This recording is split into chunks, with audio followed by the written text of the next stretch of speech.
আজকে বানাবো কলাখাড়া পাতার বড়া। তো আমি পাতাগুলো ছাড়িয়ে নিয়েছি, পরিষ্কার করে ধুয়ে নিয়েছি। এখন কুচি কুচি করে কেটে নেব। কলাখাড়া শাকটা আমি কেটে নিয়েছি। হাফ পেঁয়াজ নিয়েছি, হাফ পেঁয়াজটাকেও কেটে নিয়েছি। আর একটা কাঁচা লঙ্কা নিয়েছি, সেটাও কেটে নিয়েছি। নিয়ে নিলাম বেসন, চালের গুঁড়ো, তারপর দিয়ে দিলাম হলুদ গুঁড়ো, কালো জিরে, কাশ্মীরি লঙ্কা গুঁড়ো আর লবণ।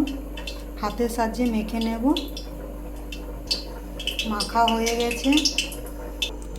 কড়াইয়ে দিয়ে দিলাম সরষের তেল। তেলটা গরম হয়ে গেছে। বড়াগুলোকে তেলের মধ্যে দিয়ে দিয়েছি, ভালো করে ভেজে নেব।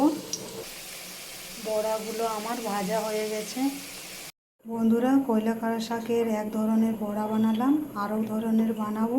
তো দেখো, এটাও আমি পরিষ্কার করে পাতা ছাড়িয়ে নিয়েছি আর জলে ধুয়ে নিয়েছি।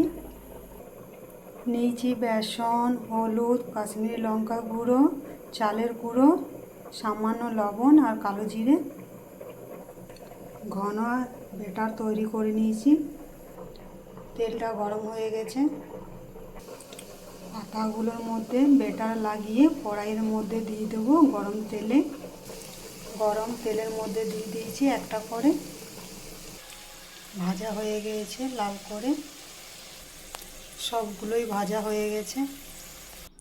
কলাখাড়া শাকে দু রকমের বড়া। আর বন্ধুরা, কলাখাড়া শাক খাওয়া খুবই উপকারী।